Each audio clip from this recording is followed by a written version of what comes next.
সেজন্য আমরা আল্লাহর কাছে শুকরগুজার হই আর বলি আলহামদুলিল্লাহ। আমরা সূরা মরিয়মের ৯৬ নম্বর আয়াত থেকে তিলাওয়াত এবং তার ব্যাখ্যা তাফসীর শুনতেছিলাম। এই সূরা মরিয়মের ৯৬ নম্বর আয়াতে আল্লাহ বলেন, পরকালে কেউ যদি নাজাত পেতে চায়, পরকালে যদি মুক্তি পেতে চায়, পরকালে যদি সে জাহান্নামের জ্বলন্ত আগুন থেকে মুক্তি পায়া জান্নাতে যেতে চায়, তাহলে তার দুইটা কাজ করা লাগবে। একটা হইল ঈমান আর একটা হইল নেক। এখন ঈমান কাকে বলে? কিতাবাদিতে লেখা আছে, ঈমান হইল আত-তাসদীকু বিমা জাআ বিহিন নবিয়্যু সাল্লাল্লাহু আলাইহি ওয়াসাল্লাম। আল্লাহর নবী যাহা কিছু নিয়ে এসেছেন সমস্তকে বিশ্বাস করার নাম হইল ঈমান। অর্থাৎ কোরআনের বিসমিল্লাহর বা থেকে নিয়ে একবারে সূরা নাসের সিন পর্যন্ত যত কিছু আছে এই কোরআনের ভিতরে সব কিছু কেউ যদি বিশ্বাস করে তাহলে তার নাম হইল মুসলমান। আর এই বিশ্বাস করার নাম হইল ঈমান। তুমি পুরাপুরি সব কিছু বিশ্বাস করতে পারো। একজন মানুষ যদি কোরআনের যে কোনো একটা বিধান অবিশ্বাস করে তাহলে সে অমুসলিম হওয়ার জন্য যথেষ্ট। সে অমুসলিম হওয়ার জন্য শুধুমাত্র একটা বিধান যদি কেউ অবিশ্বাস করে তাহলে যেমন সব বিশ্বাস করে। সে শুধুমাত্র বিশ্বাস করে না পরকালের ফুলসিরাত। ফুলসিরাত চুলের মতো বারিক হবে, ছুরির মতো দাঁড়। এটা আবার কি ধরনের ব্রিজ হয়? চুলের মতো বারিক আবার ধার আবার ছুরির মতো, ওইটা আবার কেমন কথা? এমনটা হবে কেন? এমন ফুলসিরাতের আবার দরকার কি? এটা হুজুরেরা এমনিতেই ওয়াজ করে। আসলে বললে রুহু কবজ হইয়া বেহেশত নিয়ে থুইয়া দিব, আর না হয় জাহান্নামে নিয়ে আবার রাইখা দিবে। ওইখানের মধ্যে আবার ফুলসিরাত টুলসিরাতের দরকার কি? ফুলসিরাত আমার ব্রেইনে ধরে না, আমার বুঝে ধরে না, আমার বিবেকে ধরে না। কারণ চুলের মতো বারিক হইব, ছুরির মতো দাঁড়, ওইটা আমার বিবেকে ধরে না। ওইটা কি করে সম্ভব? কারণ মানুষ হলে স্বাভাবিক বিবেক পূজারী। তার বিবেকে যেটা ধরে এটাই সে মানে, আবার বিবেকে যেটা ধরে না সেটা সে মানতে চায় না। একেবারেই সে বিবেকের উপরে নির্ভর করে, বিবেক ছাড়া সে বুঝতে চায় না। এই জন্য কোনো মুফাসসিরিনে কেরাম ফুলসিরাতকে বিবেকের আওতায় বুঝাইবার চেষ্টা করছেন। ওনারা বলেন, দুনিয়াতে যাহারা ইসলামের উপরে চলতে পারবে, দুনিয়াতে যাহারা কোরআনের বিধানের উপরে চলতে পারবে, দুনিয়াতে যাহারা শরীয়তের উপরে চলতে পারবে, পরকালে তাহারা ফুলসিরাতের উপর দিয়াও চলতে পারবে। দুনিয়াতে পরকালে এই চুলের মতো বারিক আর ছুরির মতো ধার, এই ফুলের উপর দিয়া ব্রিজের উপর দিয়া চলা যেরকম কঠিন, দুনিয়াতে শরীয়তের উপরে চলাও এরকম কঠিন। কিভাবে কঠিন? যেমন মনে করেন মানুষের বিবেক শক্তি, মেধা শক্তি, যুক্তি এবং মানুষের জ্ঞান শক্তি আর বিবেক শক্তি বেশি আছে, বেশি বিবেক খাটাও। সব জায়গাতে খালি বিবেক খাটাও, বিবেকে ধরে কিনা। আর কেউ আছে বিবেক একবারে কাজেই লাগায় না, একবারে বিবেক কোনো দরকারই নেই, শুধু কোরআন পড়বো, তিলাওয়াত করবো, সব পাইয়া যাবো। বিবেকের দরকার কি? তাহলে বিবেক মানুষকে আল্লাহ দিছে। হ্যাঁ, বিবেক হইলো, আগে বলছি আমি, আগে গত সপ্তাহে যেটা বলেছি যে বিবেকটা হইলো সীমিত একটা শক্তি। যেমন চোখের দেখা সীমিত শক্তি, কানের শোনা সীমিত, এরকম বিবেকটা হইলো সীমিত। পায়ের হাঁটাও সীমিত। বিবেক যে দূর যায় এর দূর চালাও। যেখানে বিবেক যায় চলে না ওইখানে কোরআন আর হাদিসের আশ্রয় নেই। তোমার আমি বলেছিলাম গত সপ্তাহে যে দূর হাইটা যাওয়া যায় তুমি হাইটা যাও, যেন গিয়া দূরে যাওয়া লাগবে। তখন তো আর পা দ্বারা হইব না, গাড়ি করে উঠব, রেলগাড়িতে উঠতেইব, বিমানে উঠতে হইব, তখন উঠো সমস্যা নাই। যদি পাও একবারে ওকে যেও বলা যায় না কাজের, আবার পুরা কাজেরও না। বিদেশ যাইতে হইলে শুধু পাও দিয়া বিদেশ আবার যাবে না, মক্কা যাইতে হইলে শুধু পাও দিয়া যাওয়া যাবে না। তাহলে পাও কাজের, কিন্তু একবারে এরকম না যে সব জায়গায় কাজে লাগবে। বিবেক কাজের, কিন্তু এরকম না যে বিবেকটা সব জায়গায়তে লাগবে, বিবেক এরকম না। তাহলে আমরা পরকালকে যে বিশ্বাস করি বিবেকের দ্বারা, এটাও খারাপ না। বিবেক ঠিক আছে, কিন্তু বিবেকের দ্বারা পরকাল বিশ্বাস করতে যাইয়া যাতে আবার বেশি বিবেক না খাটাইয়া পরকালকে আমরা অস্বীকারই করে ফেলি। যেমন যারা বিবেক খাটায় বেশি তারা কি বলে? তারা বলে যে চুলের মতো বারিক, ছুরির মতো দাঁড়, এটা আবার ব্রিজ হয়। কি বলে? এটা এভাবে হয় যে শরীয়ত বিবেকের মধ্যে যারা বেশি খাটাইব এটাও গ্রহণযোগ্য না, আবার যারা বিবেক একবারেই খাটায় না এটাও গ্রহণযোগ্য না। আবার যাহারা মনে করেন জ্ঞান আছে, তার বুদ্ধি আছে, জ্ঞান আছে, আমল করবে, আমলের বেলায় একবারে করতে করতে দুরূদ শরীফ তো পড়বো, এবার করে দাঁড়াইয়া পড়ো, বইয়া পড়ো, শুইয়া পড়ো, আজানের আগে পড়ো, নমাজের আগে পড়ো, মসজিদ সব জায়গায় দুরূদ শরীফ, আজানের আগেও দুরূদ শরীফ, আজানের পরও দুরূদ শরীফ, মনে করেন ঘরে হামাইতেও দুরূদ শরীফ, মসজিদে হামাইতে দুরূদ শরীফ, বইলেও দুরূদ শরীফ, খারাইয়াও দুরূদ শরীফ, জন্মবার্ষিকীতেও দুরূদ শরীফ, মাসে মাসে একবার দুরূদ শরীফ, নতুন বাড়িঘর বানাইলে ওখানেও দুরূদ শরীফ। দুরূদ শরীফ কিন্তু খারাপ জিনিস ছিল না, হে সব জায়গাতে আবার দুরূদ শরীফ লাগাই দিচ্ছে। তাহলে না, বেশিও ইসলামটা হইল বেশিও করা যাবে না। আবার আরেক দল আছে মসজিদে ঢুকতেও দুরূদ শরীফ পড়ে না, মসজিদ থেকে বাড়িতেও দুরূদ শরীফ পড়ে না, জীবনে একবার দুরূদ শরীফ পড়তে রাজি হয় না। নামাজের মধ্যে আত্ময়াতুর পরে দুরূদ শরীফ পড়া গো, এত সময় লাগাইয়া লাভ কি? আত্ময়াতু পুরাটা হইরা সালাম আলাইকুম সালাম আলাইকুম শেষ করে দাও, এখানে আবার আল্লাহুম্মা সাল্লি আলা বারিক আলা এই দুরূদ শরীফ পড়ে লাভ কি? তাহলে একদল আছে একবারেই কমাই দিতে চায় দুরূদ শরীফ, আর একদল আছে বেশি বাড়াই দিতে চায়। দুটোটাই আল্লাহর কাছে নিন্দনীয়। বেশি যারা বাড়াই দেয় এটাও নিন্দনীয়, যারা আবার নামাজের আত্ময়াতুতেও দুরূদ শরীফ পড়তে চায় না এটাও কি? তাহলে মাঝখানেও থাকতেইব, মধ্যপন্থায় থাকতেইব। বেশি বাড়ানিও যাবে না, আবার বেশি কমানিও কি যাবে না। বেশি রাগও করা যাবে না, আবার ঘরের মধ্যে যদি আপনি রাগ কিছু না দেখান তো আপনার বাচ্চা কাচ্চা তো সবই যার যার ইচ্ছা মতো চললা ওগুলা সব নষ্ট হয়ে যাবে। রাগ করতে হইব, কিন্তু সব জায়গা তো না, সব সময়ও কি না। মানে এক বিষাক্ত সাপ পিসাবের কাছে যা মুড়ি দিয়েছে, তো পিসাব বললেন তুই যখন আমার কাছে মুড়ি ধইছ, এতদিন মানুষের যাই ক্ষতি করছ, এখন কিন্তু তুই কেউ রে কামড় টামড় দিস না, নাইলে আমার কাছে মুড়ি ধইছ বদনাম হইব আমার। তো সাপে এই ওয়াজ শুন না এলাকাতে গিয়া সবাই বলছে ভাই আমি ভালো হয়ে গেছি, এলাকার সবাই বলে দিয়েছে আমি আর কেউ রে কামড় টামড় দিব না, আমি চরমিনার হুজুরের কাছে মুড়ি দিয়ে যাইছি। এইবার এলাকার জঙ্গলার যত পিপিলিকা ছিল, বাঘ ভাল্লুক অন্য সাপ সবাই জানতে পারছে হ্যাঁ কেউ রে আর কামড় টামড় দিব না, কারো ক্ষতি করবো না। এবার সবাই তারে গিয়ে ওই যে ছোট ছোট পিপিলিকা আছে না, কালা পিঁপড়া, ওই সারা পিঁপড়া টিপড়া সব শূন্য রয়েছে, রাত্রে সব দিয়ে গিয়ে হেরে ঘেরাও করে চোখে দা, নাকে দা, মুখে দা, সব পিঁপড়ারা ঘেরাও করে হেরে বেড়েছে, সাপই বালাইতে পারে না। 2-3 দিন পরে আবার পিসাবের কাছে গেছে, কিরে বাবা তোরে তো ওই দিন দেখলাম হৃষ্টপুষ্ট আসতে দেখি তুই ঘুমাস না, খাস না, এই তোরে এই অবস্থা কেন লাগি? আপনি বলছিলেন আমি কেউ কামড় টামড় দিতাম না, এই খবর সবাই ফাইয়ালাইছে, পিঁপড়ারাও পাইছে। এই পিঁপড়ারের খবর শুন না আমার চোখ মুখ নাক সব জায়গা থেকে ঘুমায় অনয়া বয়ে থাকে, তো আমি খামু কম নিয়ে ঘুমাইতেও পারি না, খাইতেও পারি না, এই জন্য আমার এই দোষ। ঈশ্বরকে আরে বেকুব তোরে কামড় দিতে না নিষেধ দিছি, ফুট ফাট করতে তো আর নিষেধ দেই নাই, যখন ওগুলো আসবে তুই ফুট করে উঠবি, তোকে দৌড় দিব, কামড় দিস না, কিন্তু ফুট ফাট করতে কি নিষেধ নাই। বলে একবারে যে ওই সাপের মতো যদি আপনি কি হয়ে যান, গুসার রাগ একবারেই নাই, তাহলে তো আপনার পরিবারের বাচ্চা কাচ্চা সব কি হয়ে যাবে, উশৃঙ্খল হয়ে যাবে। আর সাপের মতো বিষ দেওয়া, খালি কামড় দেওয়ান এরকম কি? মধ্যপন্থা অবলম্বন করতে হবে। আমাদের আমলের বেলায় হলো বেশি রাগও না, আবার একবারে রাগ করবে না এরকমও কি না, বেশি বুদ্ধি খাটানিও না, আবার একবারে বুদ্ধিরে বাদ দিয়া দিব এরকমও কি না। বুদ্ধি খাটাইব, বিবেক খাটাইব, যেতুর কি চলে। বলে মধ্যপন্থা সব জায়গায় আমাদেরকে মধ্যপন্থা, যেটাকে বলা হয় হেকমত, সাধুতা, ইফত যেগুলো আছে ওগুলো আমাদেরকে হেকমত অবলম্বন করতে হবে। যে এখন কি রাগ করার দরকার বাচ্চা কাচ্চার সাথে, না নম্র হওয়ার দরকার? ইফত আমি সাধুতা আমার থাকতে হইব, মানুষের কাছেও ভদ্র আমি থাকতে হইব।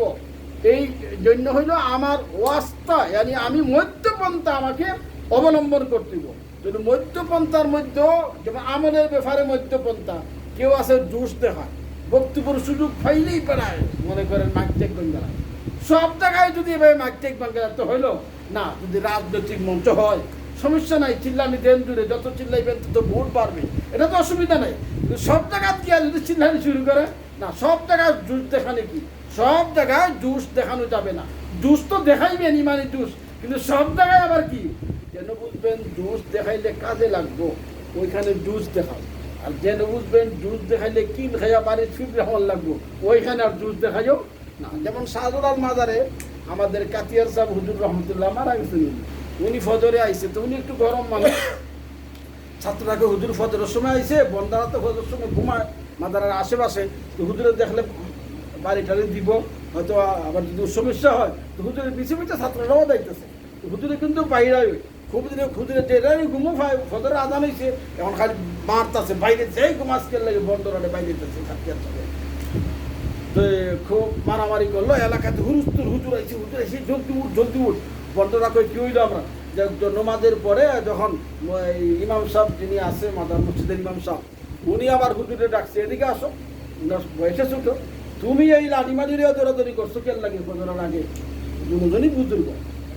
উনি কয় তা আমি তো এটা ভালো মনে করছি, এর লাগে দৌড়াইছি, কোনো সমস্যা নাই, কিন্তু এইখানে মাছা এটা বন্ডর সংখ্যা বেশি, এখানে যদি লাঠি মাটি দিয়ে ফিটাইতে হয় বহুত বড় দলের দরকার, এর আরে যদি 10-12 জন আমরা মিললে গিয়ে ফিটাই আমার সাথে তো সব ভেঙে গেল, এই জন্য এখানে জুস দেখাইতে হইলে আপনি একা এইভাবে হইব না, 10-12 জনও কাজে লাগবো না, সব জায়গায় জুস দেখাইতে নাই। তাহলে ওই যে কাতিয়ার সাহেব হুজুর যিনি, উনি খুব নত সিরিয়ে মারলেন আর বললেন যে আমারও তবা করান, মানে ভালো আর উনি ভালো মানুষ, আমারও তবা করান, তাহলে আমার ভুল হয়েছে এটা, তাহলে যেখানে জুস যেখানে দরকার ওখানে দেখাইবে, আর যেখানে জুস যেখানে দরকার নাই ওখানে সব জায়গায় যদি কোন যে আমি মাইরালাম ধরেলাম, সব জায়গায় তো পারা যাইব না। এই জন্য যদি আপনার দল বড় হয়, শক্তি সামর্থ্য তাকে একমত হয়, দেখবেন কুলাইতে পারেন, ওখানে জুস দেখা অসুবিধা নাই। এমনি আপনি বিয়া বাড়িতে মনে করেন অশ্লীল কার্যকলাপ চলছে, আপনি লাঠি একটা নিয়ে দৌড় দিলেন, এটা ইসলামী বলতেন আপনারা না, সব জায়গায় জুস দেখাইতে নাই। হ্যাঁ, এটা যদি বুঝেন যে আমি যদি ওইখানে লাঠি নিয়ে যাই তো এলাকার মানুষে আমার প্রতিবদ্ধ করতে আসবে না, আমারে মোকাবিলা করতে আসবে না, আমি লাঠি নিয়ে গেলে হেরা দৌড় দিব। যেমন আমাদের রাস্তাঘাটে, মসজিদের রাস্তাঘাটে ছেলেরা মার্বেল খেলায়, তো মসজিদের ইমাম সাহেব হঠাৎ আইতেছেন দা, সবটি মার্বেল খেলার পাড়ি দৌড়তে, এই হুজুর আইছে দৌড়তে সব দিয়ে দৌড়তে হুজুর আইছে, তো ওইখানের মধ্যে জুস দেখাইলে কি সমস্যা নাই। আমাদের গ্রামে অঞ্চলের দোকানের মধ্যে টেপ বাজায়, তো তারা টেপ বাজাইতেছে, স্বাভাবিক তো মসজিদের ইমাম সাহেবের ছাত্র, তো ইমাম সাহেব এদিকে আইতেছে, দোকানদার এই হুজুর হইতেছে হুজুরে আনতে ধমক দেয় নাকি ওরা, এটা ঠিক আছে, এইটা ঘাটছি ঠিক আছে, কিন্তু এমন জায়গায় গিয়ে আপনি কি বললেন, বাধা দিলেন, যেখানে লাঠি মাটি নিয়ে আপনার হেরা ফিটানি শুরু করলো, ওইখানে জুস দেখানো যাবে না। এর অর্থ সব জায়গায় জুস দেখানি না, আবার সব জায়গায় নম্র হওয়া কি না, তাহলে মধ্যপন্থা, তো মধ্যরও তো আর বেশ কম আছে। যেমন মনে করেন উনি মাঝখানে বইছে, এই ঘরের মাঝখানে উনি বইছে, কিন্তু মাঝখানে হইল, এই মাঝখানেও তো আরেকটা মাঝখান আছে, কারণ উনি যে মাঝখানে বইছে উনি একটা বড় মানুষ, তো মাঝখানে আরো একটা আছে না, কত সূক্ষ্ম একটা চুলেরও মাঝখান আছে, আবার চুলরেও 4 ভাগ করা যায় ইচ্ছে করলে, তো তারও একটা মাঝখান আছে। তাহলে আমি যে ইসলামের উপরে চলবো, কোরআনের উপরে চলবো, একবারে মধ্যপন্থা দিয়ে চলতে, একবারে মধ্যপন্থা দিয়ে কি চলতে পারি, এদিকে হওয়া যাবে না সেদিকে হওয়া যাবে না, যদি দিয়ে গইড দেয় তাহলে আমি জাহান্নামে যাবো না, আমি চলতে হবে মধ্যপন্থা দিয়া, এটার নাম হইল ভুলছিলাম, আমি ঠিক মধ্য দিয়া চলতে হবে। চুল যেরকম একবারে সলিড, চুলের মধ্যেও ভাগ থাকতে পারে, কিন্তু আমি ইসলামের উপরে এমনভাবে চলতে হবে যে কোনো ভাগ নাই, আমি সলিড ইসলামের উপরে চলছি, এটার জন্য আমাকে চেষ্টা করতে হবে। আর এই চেষ্টাটা যেমন কষ্টকর, এই ফুলসিরাতের উপর দিয়েও চলা কষ্টকর, এই চেষ্টার মধ্যে যে কামিয়াব হইয়া যাবেন, ফুলসিরাতের উপর দিয়েও সে চলা সম্ভব হইয়া যাবে। এই জন্য ফুলসিরাতের ফুল মানে হইল ইসলাম, শরীয়ত, শরীয়তের উপর দিয়ে কেউ যদি চলতে পারে তাহলে ফুলসিরাতের উপর দিয়েও কি চলতে পারে। দেখেন এই দুনিয়ার মধ্যে যে আমরা বসবাস করি, এই দুনিয়ার দিন আছে, দিন 12 ঘন্টায় দিন হয়, কোনো কোনো জায়গায় 12.5 ঘন্টায় হয়, কোনো সময় 18 ঘন্টায়ও দিন হয়, একই জায়গা একই এলাকা 18 ঘন্টায় দিন হইল, আবার 13 ঘন্টায় দিন হইল, বেশ কম দেখা গেছে না। আবার খোঁজ নিয়ে দেখেন একই দুনিয়া, এটা কোনো কোনো জায়গা আছে নরওয়ে, এরকম কোনো কোনো জায়গা আছে 6 মাস দিন আর 6 মাস কি রাত। তো দেখেন এই দুনিয়ার মাঝে কত বেশ কম, হেন 6 মাসে দিন হয় আর আমরা 12-13 ঘন্টায় দিন হয়ে যায়, বেশ কম দাঁড়াইল না এটা। এখন দেখেন সৌদি আরবে গরম, কোন কোন রাষ্ট্রে এরকম আছে যে এখানে গিয়া দেখেন এখন শীত করতেছে, কোন কোন রাষ্ট্রের মধ্যে গরম, কোন কোন রাষ্ট্রের মধ্যে আবার শীত, একই দুনিয়া, এক জায়গা শীত আরেক জায়গা গরম, এক জায়গা রায় আরেক জায়গা দিন, বেশ কম হইল। কিন্তু ব্যস্তমর তো কোনো সীমা নাই। আমরা জানতে পারছি 6 মাস রাত আর 6 মাস দিন, এরকমও কোনো দেশ থাকতেও পারে যে ওইটা মনে করেন 11 মাস ওই রাত আর 1 মাস দিন থাকতেও পারে। এরকম আমরা হয়তো জানি না এই খবর, হয়তো আগামীতে আমরা কি জানবো। আগে তো অনেক খবর আমরা জানতাম না, বর্তমানে আমরা অনেক খবর জানি। আমাদের দাদারা ওইগুলো জানতো না, আমরা জানতে নিচ্ছি। ভবিষ্যতে এরকম হয়েও যেতে পারে। ব্যস্তমের কোনো সীমা নাই। দুনিয়ার মধ্যে যদি এত ব্যস্তম হয় তাহলে এটা একটা দুনিয়া, আর সেটা হলো আরেকটা দুনিয়া। এটা হলো ইহকাল, সেটা হলো পরকাল। তাহলে এই দুনিয়ার মধ্যেই যখন এত ব্যস্তম, তাহলে যখন দুইটা দুনিয়া হবে তাহলে ব্যস্তম হইতে পারে না। এই জন্য তো হাদিস শরীফে আছে পরকালের একটা দিন একদিন, আর এই দুনিয়ার 50,000 বছর। 50,000 বৎসরে হইব কিয়ামতের একদিন। ঠিক না কথা? তাহলে 50,000 বৎসরে মানুষে বলবে বিবেকে ধরে না, আরে 50,000 বৎসরে আবার দিন হয় কেমনে? এভাবেই দিন হয়, কারণ ব্যস্তমর তো সীমা নাই। যদি 6 মাসে দিন হইতে পারে, যদি 11 মাসে একটা দিন হইতে পারে, তাহলে যেহেতু সেটা আরেক জগৎ, সেই জগতের মধ্যে 50,000 বৎসরে কেন দিন হইতে পারবে না? যেহেতু ব্যস্তম। এই দুনিয়াতে যেমন বাতাস, আগে তো বাতাস মাপা যাইতো না, মানুষকে বাতাস আবার মাপে কেমনে? কিন্তু বর্তমানে আবার ডিজিটাল উন্নত হয়েছে দুনিয়া, এখন বাতাসও কি মানুষে মাপতে পারে। আগে ঠান্ডা পানি আর গরম পানি মাপা যাইতো না, এটা 1 গ্লাস পানি এনে 1 কেজি, এটা 1 গ্লাস পানি এটাও কি 1 কেজি। এখন ঠান্ডা আবার গরম দেখা যায় কি মাপা যায়। ঠান্ডা পানি 1 কেজি মাপেন, আর গরম পানি 1 কেজি মাপেন, দেখবেন ঠান্ডা গরম পানি যদি 1 কেজি হয় তো ঠান্ডা পানিটা 1 কেজি হবে, কারণ ঠান্ডা পানির ওজন কি বেশি। তো দেখা যায় গরম আর ঠান্ডার মধ্যেও কি আছে, ওজন আছে। এই গরমের মধ্যে কত গরম আছে, একটা মিটার আছে, মিটার দেখলে পেয়ে যাও এখন তো গরম চলতেছে 52, ঠান্ডা চলতেছে মাত্র 20। তাহলে মাপা যায়, ওগুলো আগে মাপ দেওয়া যায় তো না, এখন মাপ দেওয়া যায়। তো দুনিয়াতেই যখন মাপ দেওয়া যায় এগুলা, তাহলে আমরা যে নেক কাজ করি, নেকি, এই নেকি তো দুনিয়ার দেখা যায় না, ধরা যায় না, ছোঁয়া যায় না, মাপাও যায় না। কিন্তু কিয়ামতের মাঠে মাপা যাইব।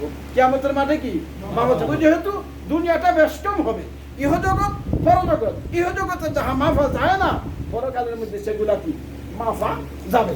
এইভাবে প্রত্যেকটা বিষয়ের উপরে মনে করেন যুক্তি আছে, বিবেক আছে, জ্ঞান আছে, জানা দরকার আছে, জানলে ভালো আছে। কিন্তু এগুলা না জানলেও সমস্যা নাই। আমি শুধু জানবো এদূর যে আমার রসুল আমাকে করতে বলেছেন, সেজন্য আমি করি। রসুল বিশ্বাস করতে বলেছেন, সেজন্য আমি বিশ্বাস করি। নবীজি বলেছেন কবরের আযাব সত্য, এই জন্য আমি বিশ্বাস করি। এবার তুমি থার্মোমিটার লাগাইয়া না ওই ফাও, আমি বিশ্বাস করি। নবীজি বলেছেন মেয়ারাজ সত্য, আমি বিশ্বাস করি। যুক্তি দরকার নাই ধরো। নবীজি বলেছেন পরকালের যে একদিন, একটা দিন হবে 50,000 বৎসরের সমান, এটা আমি বিশ্বাস করি। কেন বিশ্বাস করি? নবীজি বলেছেন। ফুলসিরাত আছে, বিশ্বাস করি। কেন বিশ্বাস করি? আমার বিবেকের দ্বারা না, নবীজি বলেছেন। তো নবীজি যে সমস্ত জিনিসগুলা বলেছেন সবগুলা বিশ্বাস করার নাম হইল কি ঈমান। ওয়া কাযালিকা জাআলনাকুম উম্মাতাও ওয়াসাতা। আল্লাহ বলেন তোমরা অসৎ মুতাদিল, একবারে মাঝখান দিয়া চলবা, বেশি জুসও দেখাইবা না, একবারে ওই সাফের লাহান ঠান্ডাও কি হইয়া যাইবা না। আর বেশি সব জায়গায় খালি দুরুদ আর দুরুদ, সব জায়গায় খালি সালাম আলাইকা এরকমও না, আবার সব জায়গায় বন্ধ করে দেওয়া এরকমও কি কইও না। যেখানে জুস দেখাইবার দেখাও, যেখানে জুস দেখানে দরকার নাই ওখানে আবার জুস দেখাইও কি না। মা কিসায়ে সিকান্দার ওয়া দারানা খান্দাইম আজমা বজুজ حکایت مہر و وفامی پراس مصلحت نیس کے از پردہ برو انداخرات ورنہ در مجلس رندہ خبر نیس کے نیس بینی اندر خود علوم انبیاء بے کتابوں بے معید و اوستا فهم خاطر تیز کردن نسترا یجسی کستا امین گیرد فضل شاہ. যে এই কোরআনের এলেম, ইসলামের এলেম, নবী করিম সাল্লাল্লাহু আলাইহি ওয়াসাল্লামের দ্বীনের এলেম, আমার বিবেক দিয়ে বোঝা যাবে না, আমার বিবেক দিয়ে ধরা যাবে না। ইসলামের বিধিবিধান করে আমি মানবো কিভাবে? যে নবীজি বলেছেন। এখন তার নবী নাই, আলিমেরা বলেছেন। আমি যারে হক্কানি আলিম মনে করি, আলিমেরা বলেছেন, ইমাম সাহেব বলেছেন, মসজিদের ইমাম সাহেব বলছে, এই জন্য আমরা বিশ্বাস করি। আমার বিবেকে ধরকা না ধরুক। আর এই বিশ্বাস করে যদি আমল শুরু করে দেই, আস্তে আস্তে বিবেকে ধরবে। বিশ্বাস করে যদি আমরা আমল শুরু করে দেই, তাহলে কি করবে? আস্তে আস্তে বিবেকে ধরবে। এই জন্য আমরা ইসলামের সবগুলা বিধানকে বিশ্বাস করা, অন্তরে বসাই দেওয়ার পদ্ধতি হইল আমল শুরু করে দেওয়া। যদি কেউ আমল শুরু করে দেয়, তাহলেই তার কাছে আসবে ইলম। যদি আমল শুরু করে দেয়, তাহলেই তার কাছে আসবে আল্লাহ ভালোবাসা। যদি আমল শুরু করে দেয়, তাহলে তার কাছে আসবে আল্লাহ প্রীতি। আর আল্লাহ প্রীতি আর আল্লাহর ভালোবাসা যখন তার কাছে আসবে, তখন শরীয়তের মাসলা মাসাইল গুলা তার কাছে আর এলোমেলো হবে না। তখন তার কাছে শরীয়তের মাসলাগুলা পরিষ্কার হয়ে যাবে, তার বুঝে আসবে। তখন যদি সে আমল শুরু করে দেয়, আর আমল শুরু করার জন্য বিবেক দ্বারা সম্ভব না, বিবেক দৌড়াইলে আমল করা যাবে না। فهم خاطر تیز کردن استرا جد شکستا من خیرت فضل شاہ جد شکستا من خیرت فضل شاہ ہر کجا پستی است ابو آجارواد ہر کجا مشکل جواب آجارواد ہر کجا درد دوا آجارواد ہر کجا رنج شفا آجارواد صالحہ تو سنگ بودی دل خراش آزمورا یک زمانہ خاک باش در بہارا کے شود سر سبز سنگ খাক সুতা গুল বরায়দ রং বরং। এই ইসলামের এই ফুলসিরাত পরকালের কথাগুলি এমনিতেই বিশ্বাস আসবে না যখন সে আল্লাহ এবং রসুলের হাদিস আর কোরআনের সামনে আত্মসমর্পণ করবেন আর আমল করা শুরু করবেন, আর বলবে যে আমার নবী যখন বলেছেন এটা সত্যই হবে, আমার কোরআন যখন বলেছে সত্যই হবে, নবী রসুল যখন বলেছেন তাহলে সত্যই হবে। এই বিশ্বাস করে যখন সে আমল করা শুরু করবে, তখন আল্লাহ তাআলা তার অন্তরের মধ্যে বুঝ দান করবে। কোরআনের বুঝ আর হাদিসের বুঝ, ইসলামের বুঝ তখনই দান করবেন যখন সে আমলের জন্য কি হয়ে যাবে? প্রস্তুত হয়ে যাবে।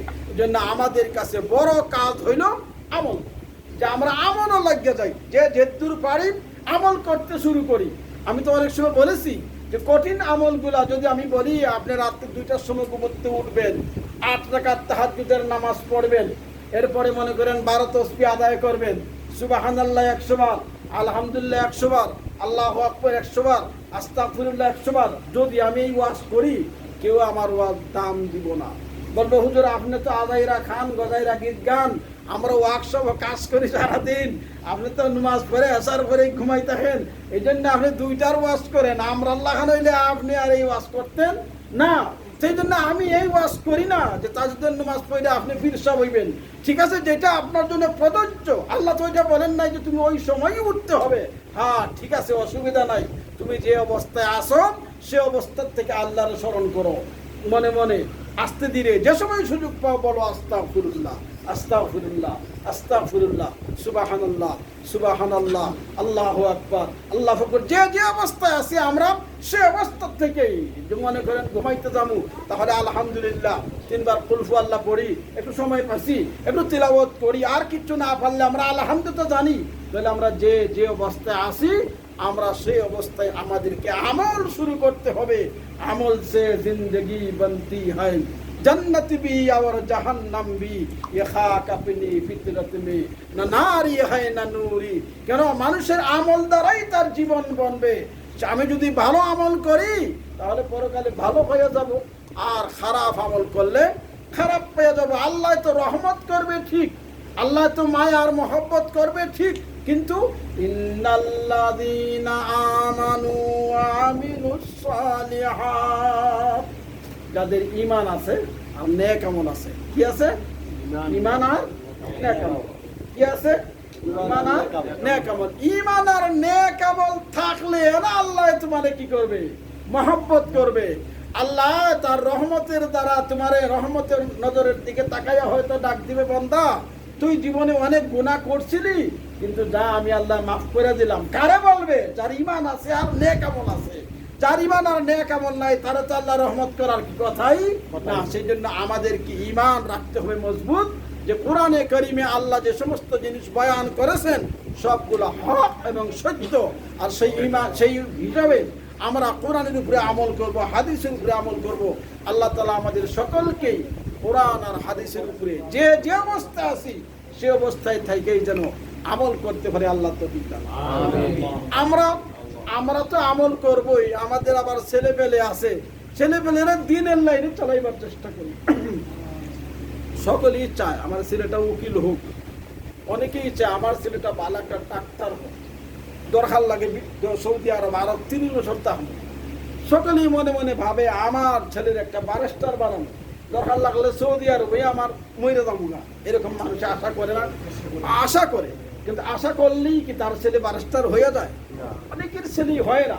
আশা করলেই কি তার ছেলে উকিল হয়ে যায়? হয় না। আশা করলেই হয় না। তাহলে আমি যদি আশা করি আমার ছেলের হাফিজ বানাবো, মৌলানা বানাবো, হয়তো হইবে না, কিন্তু না হইলেও সওয়াব পাইয়া যাবো। বলেন সুবহানাল্লাহ। আমি যদি আশা করি আল্লাহ আমার ছেলেটা মৌলানা বানাবো, আমার ছেলেটা আলিম বানাবো, আমার ছেলেগুলাকে দ্বীনের লাইনে চালাবো। এখন ছেলে পেলে তো ওই আগের মতো আমার কথা মতো সে চলবে না, হইবে না। কিন্তু যদি নাও চলে দ্বীনের লাইনে, আমি তো আশা করছিলাম আমার ছেলেকে দ্বীনের লাইনে চালাবো। কিয়ামতের দিন যে সমস্ত ছেলেরা দ্বীনের লাইনে চলছে তাদের মা বাবার যে সম্মান আল্লাহ তাআলা আমারও দিয়া দিবে সেই সম্মান। আমি করছিলাম কি, শুধু নিয়তনা করছিলাম, পোলা তো কিছুই করলো না, এত দেই আর সেই শুধু আমি নিয়ত করছিলাম আমার ছেলেকে দ্বীনের লাইনে চালাবো, আমার ছেলেকে দ্বীনের লাইনে। উলবিসা ওয়ালিদাহু ইয়াউমাল কিয়ামাতি তাজাইন দুহু আহসানু মিন শামস। কিয়ামতের মাঠে মানুষ পানি পানি বলে চিৎকার মারবে। মানুষ একটু পানি খাইতে পারতেছে না, গ্রামের মধ্যে সাঁতার কাটতেছে, মানুষ নাফসি নাফসি বলে চিৎকার মারছে, মানুষ কাঁদতেছে আমার কি হবে, আমার কি হবে। এই মুহূর্তে দেখবে যে কিছু মানুষ স্বর্ণের চেয়ারের মধ্যে, এরকম আছে না, চেয়ারে বসে থাকে মঞ্চের সামনে, স্বর্ণের চেয়ারের মধ্যে তারা বইয়া রয়েছে। জিজ্ঞেস করবে আল্লাহ এরা কারা, আমরা দান বাঁচাইতে পারতেছি না। এরা স্বর্ণের চেয়ারের মধ্যে, আবার তাদের মাথার মধ্যে নূরের টুপি। আল্লাহ পক্ষ থেকে আওয়াজ আসবে, তারা তাদের ছেলেরে কোরআনে হাফিজ বানাইছিল। বলেন সুবহানাল্লাহ। কোরআনে হাফিজ বানাইবার কারণে এই সমস্ত মার বাবারে আজকে স্বর্ণের চেয়ারের মধ্যে নূরের টুপি পরাইয়া আমি আল্লাহ বসাইয়া রাখছি। তাহলে ছেলে হয়তো হইল না হাফিজ, কিন্তু আমার তো কাম হইয়া কি গেল। ছেলে হয়তো মৌলানা হইল না, কিন্তু আমার কাম হইয়া গেল। কিন্তু ওই সময় ওই যে ডাক্তার নিয়ত করছিলাম ছেলেরা ডাক্তার বানাবো, হ্যাঁ হইল না, তাহলে হইল না, ডাক্তারিও আমার কাম হইল না, মানে দুনিয়ারও কাজে লাগলো না, পরকালেও কি কাজে। ভাবছিলাম আমার ছেলের একটা উকিল বানাবো, কোনো একটা ডিসি হবে বা এসপি হবে, তখন নিয়তের আর মাত্র বাচ্চারা লেখাপড়া করে না, তখন হইল না, তাহলে দুনিয়া হইল না, পরকালে হইল না। পরকালের নিয়ত করলে যদি সে নাও করে, কিয়ামতের ময়দানে আল্লাহ তাআলা আমার ছেলে যদি হাফিজ নাও হয়, কিয়ামতের মাঠে আল্লাহ তাআলা আমাকে হাফিজের বাপ বলে ডাকবে, যেহেতু আমি নিয়ত করছিলাম। এই জন্য আমরা নিজেরা দিনদার হই আর আমাদের ছেলে পেলেকে দিনদার বানাইবার চেষ্টা করি। আল্লাহ তাআলা তৌফিক দান করুন। আস্তাগফিরুল্লাহ, ইন্নাল্লাহা গফুরুর রহিম। আস্তাগফিরুল্লাহ, ইন্নাল্লাহা গফুরুর রহিম। দেখেন আমরা অস্থায়ী জগতের বাসিন্দা, এখানে তো আমরা আছি, আমরা স্থায়ী না। আমাদের একামার ডেট শেষ হইলেই দেশে যাইতে গইব, অস্থায়ী। এর চেয়ে বেশি অস্থায়ী হইলাম পরকালের দিন। কারণ এখানে তো একামার একটা ডেট আছে, 6 মাস আমাকে ধরবে না, 12 মাস ধরবে না, কিন্তু পরকালের ব্যাপারে কোনো ডেট কোনো একামা নাই। সেজন্য আমরা এইদিকে মুড দিব না ওইদিকে দিব, আমরা কি এদিকে যাব না ওইদিকে যাব, তার কোনো গ্যারান্টি নাই। আমরা হয়তো নিয়ত করছি সকলেই বাংলাদেশে যাব, বাড়িঘর করব, সুন্দর একটা মার্কেট করব, ছেলেপুলারা ভালো ভালো বড় বড় জায়গা বিয়ে শাদী করবো, আমি গিয়া বিয়ে এটার বাড়ির বিয়ার আমু, হয়তো নিয়ত করছি, কিন্তু আসলে হয়তো তা মোটেই হবে না। ওই যেতে পারে এরকম যে এই দেশেই আমার মৃত্যু হবে, এরকমও হইতে পারে এই দেশে আমার কবর হইয়া যাবে, এই দেশের মাটির নিচে আমি ঘুমায়া থাকবো। সেজন্য আমাদের মৃত্যু খুব কাছে, ইকতারাবাতি সাআ, অত্যন্ত নিকটে কিয়ামত আর মৃত্যু। সেজন্য আমরা মৃত্যুর জন্য সবসময় প্রস্তুত থাকি, সব সময় আমরা মৃত্যুর জন্য প্রস্তুত থাকি। যে আল্লাহর পক্ষ থেকে যখন আওয়াজ আসবে তুমি চলে আসো, তখন সাথে সাথে আমি যখন বলতে পারি লাভবাই, আল্লাহ আমি প্রস্তুত আছি, আমার কোনো অভিযোগ নাই, আমার কোনো আপত্তি নাই, তুমি আল্লাহ এখন নিয়ে যাবা, আমি এখন প্রস্তুত, কোনো অভিযোগকে আমি আমার নাই। এক বেচারা মসজিদে বৈশা রয়েছে, এই ফজরের নামাজের পরে আজরাইল গেছে, তোমার রূহ কবজ করছে, আমার আমার একটা অভিযোগ। বলে কি অভিযোগ? বলে আমি 2 রাকাত এই প্রত্যেক দিন আমি ফজরের নামাজের পরে বৈশা থাকি, সূর্য উঠলে 2 রাকাত তাসতের নামাজ পড়ে ঘরে যাই, এর আগে যাই না। তা আমিও আজকেও চাইতেছি মসজিদ থেকে এভাবে ভাবিতাম না, আমি তাসতের 2 রাকাত নামাজ পড়ে লই, এরপরে তুমি আমার রূহ কবজ করে নিয়ে দিও, আমার কোনো আপত্তি নেই। এরকম মন মানুষের থেকে আমরা তৈরি করি। আর ওই বাদশারা যখন গিয়া বলছে, বাদশাহ আপনি কই যান, নামেন তাড়াতাড়ি। বলে কি হয়েছে? বলে আমি আজরাইল। কি করবা? বলে তোমার রূহ কবজ করবো। বলে কও কি? আমার কোটি কোটি টাকার মালিক, আমার এই বাদশাহী, সব চাবি আমার কাছে, স্বর্ণর খনি, কোন জায়গার টাকা পয়সা রাখা আমার ছেলেপেলেরা কেউ জানে না, ওগুলো আমি বুঝাইয়া দিতে হইব না। আমার তুমি একদিনের সময় দাও, আমার বাচ্চা ছেলেপেলেদেরকে আমার এই বাদশাহী বুঝাইয়া দিয়া কালকে আমার নিয়ে যাই। মানবো বেটারাই? দুর্মিয়া তোমার হাতে লম্বা ক্লাস শোনার সময় না, তাড়াতাড়ি সুজাও, ওখানে সাথে সাথে নিয়ে। তাই না? আমরা এরকম হই যে আমরা যাতে আর তারিখ করা না লাগে, আল্লাহ যখনই বলবেন আমরা রেডি আছি। এই জন্য আমরা আল্লাহ পরকালের কাজের জন্য প্রস্তুত থাকি। আস্তাগফিরুল্লাহ। আমানুল্লাহ ভাই মারা গেছে। হ্যাঁ, আমান কবে? কালকে রাতে মারা গেছে। শহীদুল্লাহ ভাই কারি সাহেবের ভাই। ওই শহীদুল্লাহ ভাই ছিল কারি সাহেব। ও আমি রুমে থাকতে। ভাই নেই জন্য কাম করে ছোট না আর ভাই। আস্তাগফিরুল্লাহ, ইন্নাল্লাহা গফুরুর রাহিম। আস্তাগফিরুল্লাহ, ইন্নাল্লাহা গফুরুর রাহিম। আস্তাগফিরুল্লাহ, ইন্নাল্লাহা গফুরুর রাহিম। দেখছেন তো, সারাদিন ছেলে দুষ্টামি করে, বিকালে ঘরের মায়ের ভয়ে যায় না, মায়ের পিটাইব, সারাদিন কই আসলি, টাইমতে খাওয়াও খাইনি না। এরপরে যখন ঘরে গেছে, মায়ের লাকড়ি লিচে পিটাইব, দৌড়াইয়া যায় মায়ের পাঠ থেকে, মা মাফ কর, আর জীবনে আমি এরকম করবি। মায় কিন্তু জানে হে কালকেও এরকম কি করবে। এরপরে মা কয়ে ঠিক আছে আর করিস না, মা আর তখন কি মানে না, যেহেতু হে ক্ষমা চাইছে, আত্মসমর্পণ করছে। এটার নাম হলো আত্মসমর্পণ করা। মার সামনে আত্মসমর্পণ করলে মা আর রাগ করে না। যার সামনে, আল্লাহর সামনে যদি আত্মসমর্পণ করি যে আল্লাহ আমি তো খারাপ কাম করছি, গুনাহ করছি, আল্লাহ আত্মসমর্পণ করলাম, আস্তাগফিরুল্লাহ, আল্লাহ আমার তুই মাফ করে দিন। বান্দায় তওবা করতে দেরি হয়, আল্লাহ বলেন আমি মাফ করতে দেরি হয় না। আল্লাহ বলেন কুল ইয়া ইবাদিয়াল্লাযিনা আসরাফু আলা আনফুসিহিম লা তাকনাতু মির রাহমাতিল্লাহ। আমি আল্লাহর রহমত থেকে তুমি নৈরাশ হইও না, তুমি যত বড় গুনাহ করো আমি আল্লাহর কাছে মাফ চাও, আমি আল্লাহ তোমারে মাফ করে দিব, তবে তওবা করা লাগবে। আস্তাগফিরুল্লাহ, আস্তাগফিরুল্লাহ, আস্তাগফিরুল্লাহ, ইন্নাল্লাহা গফুরুর রাহিম।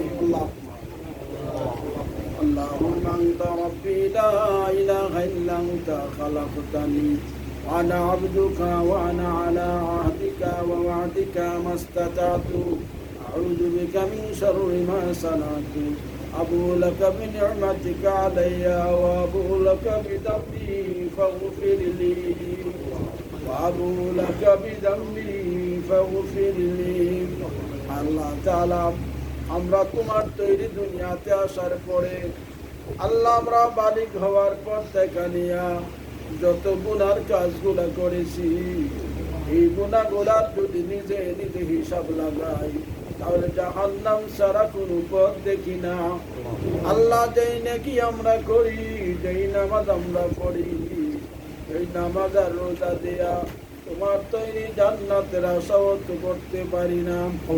আল্লাহ তুমি যদি কিয়ামতের মাঠে আমাদের গলায় আগুনের বেড়ি লাগাইয়া জাহান্নামের দিকে নেওয়া শুরু করো রব্বুল আলামিন, তাহলে তো আমাদের কোনো উপায় থাকবে না।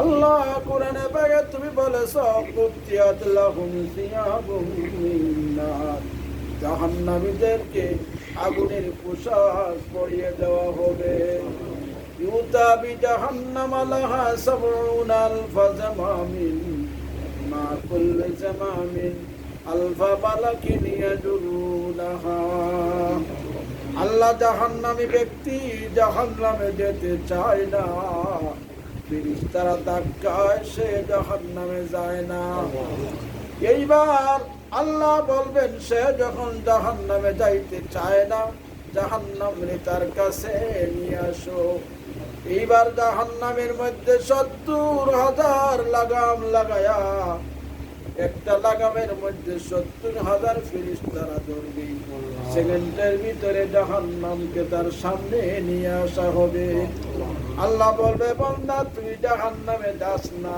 তোরে আগুয়া নেওয়ার লাগে জাহান্নাম তোর কাছে আয়া গেছে এইবার তুই কি করবি বল বল আল্লাহ ও রব্বুল আলামিন যে গুনাহ আমাদের আমলনামায় আছে আল্লাহ ওই গুনাহ লইয়া যদি কবরে যায় তাহলে জাহান্নাম ছাড়া কোনো ফায়দা নাই আল্লাহ প্রতিদিন মনে মনে ভাবি আগামীকাল থেকে আর কোনো গুনাহ করব না এইবারই শেষবারের মতো আগামীকাল থেকে ভালো হইয়া যাব কিন্তু আল্লাহ ওই কথাটা জাগা মতে থাকিয়া যায় আগামীকাল আর মনে থাকে না আল্লাহ তুমি তো কোরআন শরীফে বলেছো গুনাহগারে যত বেশি গুনাহ করো তোমার কাছে যদি মাফ চায় তুমি নাকি তার জীবনের গুনাহগুলি মাফ করে দাও ও আল্লাহ এক বেচারায় মূর্তির সামনে লইয়া মূর্তিরে পূজা করে আর বলে ইয়া সানাম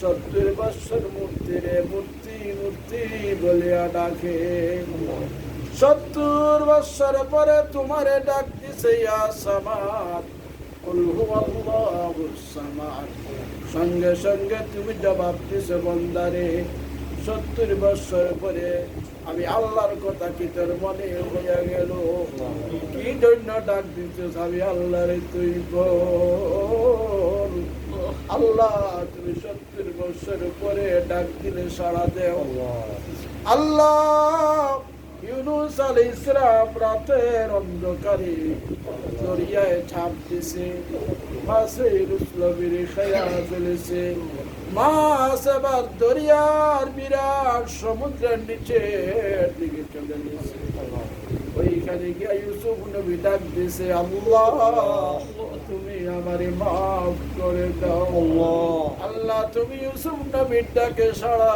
দিয়া তারেও তো মাফ করে দিয়েছো আল্লাহ তুমি আমাদের জীবনের গুনাহগুলি মাফ করে দাও আল্লাহ জানি না কোনদিন আমাদের মালাকুল মউত হাজির হইয়া যাবে আল্লাহ আমাদের এখানে ইয়াকুব ভাই বসতো আজকে ইয়াকুব ভাইরে সারা দুনিয়া তালাশ করলে পাওয়া যাবে না আল্লাহ খলিল ভাই বসতো আজকে সারা দুনিয়া তালাশ করলে খলিল ভাই পাওয়া যাবে না আল্লাহ মিজান ভাই দরদ দিত আজকে কই মিজান ভাই তো নাই আজকে তারা কোথায় গেল আমাদের উসমান ভাই পাশে বসে থাকতো আজকে দুনিয়া ছাড়িয়া বিদায় হইয়া গেছে আল্লাহ কালকে তো আমার সিরিয়াল আসিয়া গেছে আল্লাহ সাথীরা একে একে বিদায় হইয়া যাচ্ছে এরপরে তো আমার সিরিয়াল আসিয়া গেছে আল্লাহ আমরা আগে দাদা ডাকতাম নানা ডাকতাম এখন আমার একটা দাদার নানা আর দুনিয়ায় না অন্য অন্য ছেলে মেয়েরা আমার দাদা ডাকে দাদা ডাকে আল্লাহ বুঝতে পারলাম আমার সবাই হয়ে গেছে আল্লাহ জীবনের গুনাহগুলি তুমি মাফ করে দাও জীবনের গুনাহগুলি মাফ করে দাও আল্লাহ আমাদের এই ভাই মারা গেছেন আল্লাহ আমরাও তো মারা লাগবো জানি না কবরে কি অবস্থায় আছে আল্লাহ তার কবরে জান্নাতের বাগান বানাই দাও আল্লাহ জান্নাতের বাগান বানাই দাও ও রব্বুল আলামিন আমরা যারা এই কোরআনের কথা শোনার জন্য আসি আর বসি আল্লাহ তুমি এই বসাটা বেকার করে দিও না আল্লাহ বসাটা বেকার করে দিও না এই বসার খাতিরে আমাদের জীবনের গুনাহগুলি মাফ করে দিও এই বসার খাতিরে কলিমা পড়াই মুখ দিও আল্লাহ এই বসার খাতিরে তুমি ডান হাতে আমল নামা দিও আল্লাহ এই বসার খাতিরে বিনা হিসাবে তুমি জান্নাত দিয়া দিও আর রাব্বুল আলামিন আমাদের মা বাপ দাদা দাদি নানা নানি শ্বশুর শাশুড়ি যারা কবরে চলে গেছে আল্লাহ তারার কবরে বেহেশতের বাগান বানাই দাও আল্লাহ তারার কবরে জান্নাতের বাগান বানাই দাও তাকাব্বাল মিন্না ইন্নাকা আনতাস সামিউল আলিম ওয়া তুব আলাইনা